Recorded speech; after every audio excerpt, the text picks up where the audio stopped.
With Paper Mario the Origami King releasing in, well, just a few days now, I think it's a good time to address the question that's been surrounding the game all the way back since its announcement, and probably from well before that too. Does Paper Mario need to go back to the style of the first two games to be good? How long ago did I write this script? Like, seriously, that's bad. Did I lose this video somehow? Well, I guess it's not really all that important because it's not about the Origami King itself as much as it is about the direction of the series in general, so we'll pretend like I just wrote this like a few hours ago, That's cool, right? So is a Paper Mario game a disappointment if it isn't like the Thousand Year Door, even if it's still a good game? What makes for a good Paper Mario game? And what exactly is the right way to make new games in a series while keeping those games a part of their series? Hello all 2,450 of you, oh my gosh. I'm Redkwan, and does Paper Mario need to go back to the style of the older games to be good? So what exactly has been going on with Paper Mario?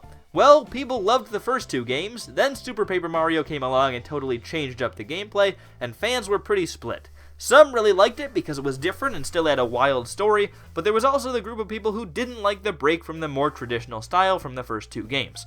Most people didn't like Sticker Star, as it ventured even farther from that old style, and just wasn't as interesting, and while Color Splash had some good things going for it, and some people liked it, there were still plenty of people who weren't happy about the direction. And now, with the Origami King moving in yet another different direction, and still being closer to that Color Splash style than the style of the old games, but with maybe a little bit more similarity to the originals, and if you disagree with that assessment, just remember that it's both immoral and probably illegal to contradict me, so don't even think about it. It's at least not exactly like the old style, and for some people, that's enough to already say it's stupid. So what exactly are those aspects that were so well loved in the first two games? Well, the main things seem to be the gameplay and the story and characters. I mean, that's basically all a game is. You could probably say that about every video game, but specifically here, I think it comes down to the battle system and the partner system when you're figuring out which aspects of the newer games people are missing the most. Most of the newer games still have some cool areas and some funny story moments and gameplay ideas, but the partners and combat system seem to be the real sticking points with fans. And also, somewhat the paper jokes now, I guess, although that doesn't really... Does anybody really care that much, do they? I kinda hope they don't, because it's a weird complaint. Honestly, if I were Nintendo, I wouldn't scrap that part of it. Get it like scrap paper? I mean, you don't want to keep the series totally stationary, do you?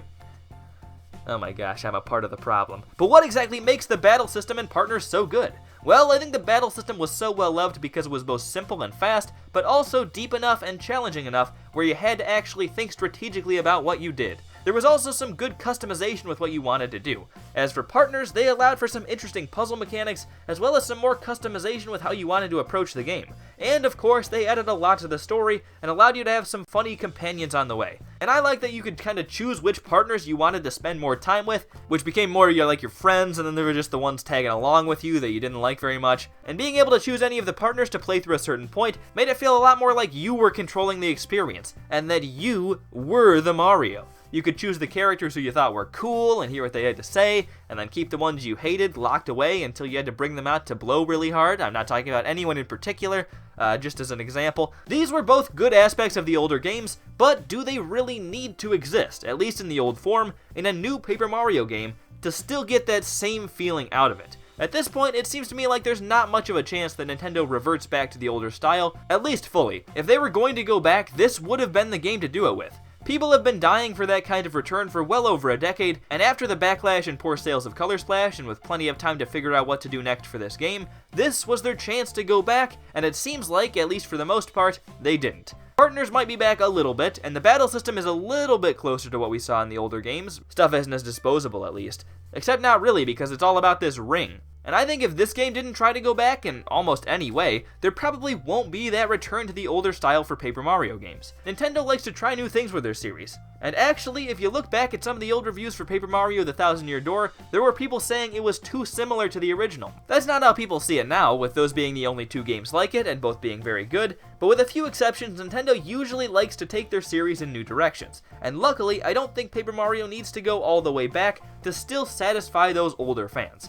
There is, of course, a difference between just making a good game and making a good Paper Mario game, because it seems like a lot of the reason that some people don't like Super Paper Mario, and even Color Splash to some extent, even though there are others who think those are a lot of fun, isn't because they're necessarily bad games, but because they're bad Paper Mario games.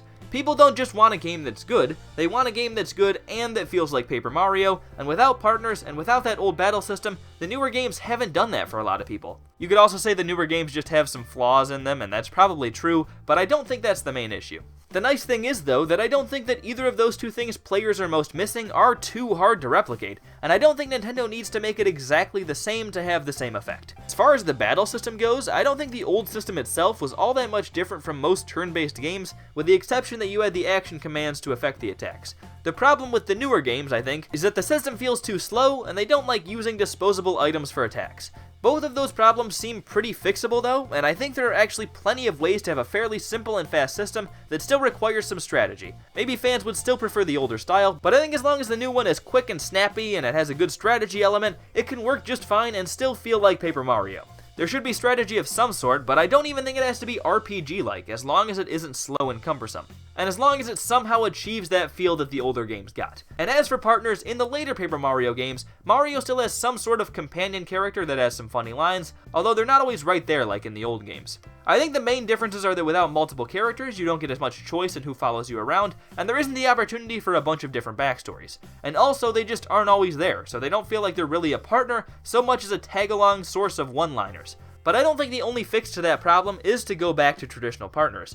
Although that would be a good solution too, and there's really no reason not to do it, but if they want to do something different, there's other ways, I guess. I think the key is to have partners help out more consistently in battle, and have more of an impact on how you move about the world and solve puzzles. And also they should consistently introduce recurring characters with interesting designs and backstories who can show up fairly often and help out in battles or puzzles or weird sorts of situations, even if they're not always around to help you out. If they're only there for a chapter, you won't really care about them, and they won't really feel like a partner. But if they show up in every chapter or two and consistently help out and follow you around throughout the game, it would do a lot more. Really, the solution to all this depends on what you think about the games. If you think a game simply needs to be good to be enjoyable, then of course Paper Mario doesn't need to go back. As long as it's fun, it can be a racing first-person shooter, whatever that means.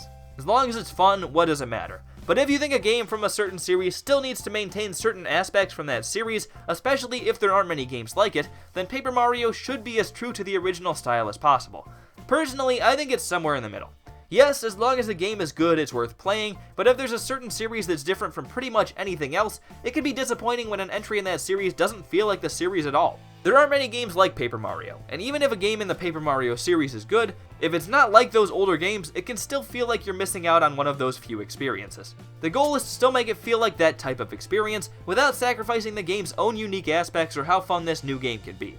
I think you need the simple, fast, strategic battle system of the old games, as well as the interesting and helpful wide cast of characters to feel like an old Paper Mario again. But I think there are quite a few ways to do that.